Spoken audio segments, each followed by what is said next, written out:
پیران پیر غوث العظم دستگیر حضرت شیخ عبدال قادر جیلانی رحمۃ اللہ علیہ کے والد شیخ ابو صالح موسیٰ فرماتے ہیں کہ ایک دن وہ دریا کے کنارے گزر رہے تھے۔ بڑی سخت بھوک لگی تھی۔ آپ جب دریا کے کنارے گزر رہے تھے تو پانی میں ایک بہتا ہوا سیب جا رہا تھا۔ آپ نے وہ سیب اٹھایا اور کھا لیا۔ تھوڑی دیر بعد خیال آیا یہ پتہ نہیں کس کا سیب تھا۔ آپ پریشان ہونے لگے۔ آپ پانی کی طرف جہاں سے پانی آ رہا تھا آپ اس جانب نکل پڑے۔ ایک درخت دکھا آپ کو، وہاں پہ باغ بھی تھے اور کئی سارے درخت اس دریا کی جانب جھکے پڑے ہوئے تھے۔ تو آپ کو سمجھ آ گئی کہ یہ سیب یہیں سے گرا ہے۔ تو آپ وہاں کے مالک کو ڈھونڈنے لگے۔ جب وہ آپ کو مالک سے ملے، کہا بزرگوں آپ سے یہ عرض تھی کہ آپ کا ایک سیب بہتا ہوا جا رہا تھا اور میں نے وہ کھا لیا آپ کی اجازت کے بغیر، مہربانی ہوگی۔ بزرگ نے کہا میں نہیں معاف کرتا، حالانکہ بہتی ہوئی شے ویسے بھی جائز ہے۔ مگر بزرگ کہنے لگے کیوں کھایا؟ میں تو معاف نہیں کرتا۔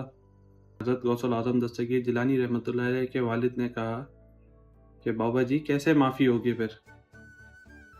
بابا جی کہنے لگے اب کچھ دن یہاں کام کرے گا، میری کھیتوں کو پانی لگاؤ۔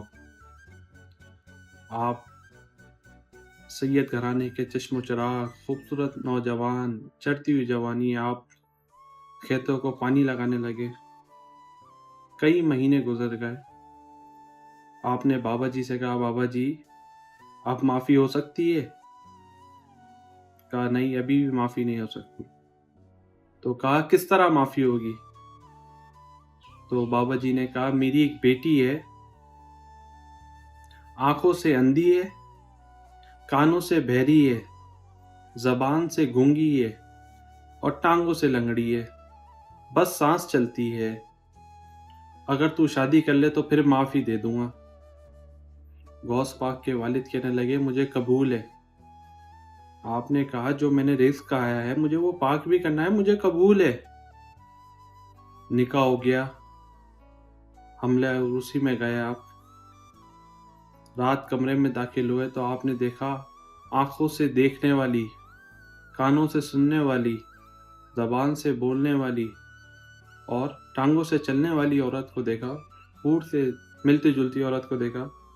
آپ پلٹ کر واپسی باہر آ گئے اور بابا جی سے کہنے لگے بابا جی میری والی نہیں ہے، میری والی تو کانوں سے بہری تھی، زبان سے گونگی تھی، آنکھوں سے اندھی تھی، یہ میری والی نہیں ہے۔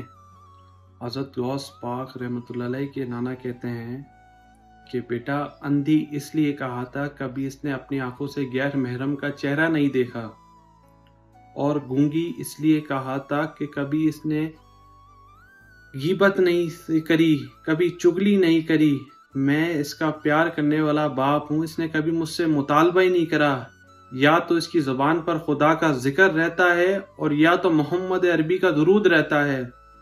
اور بہری اس لیے کہا تھا کہ جب کوئی چگلی کرتا تھا، غیبت کرتا تو یہ وہاں سے اٹھ کے چلی جاتی تھی، اور لنگڑی اس لیے کہا تھا کبھی اس نے اپنے گھر سے پیر باہر نہیں نکالا۔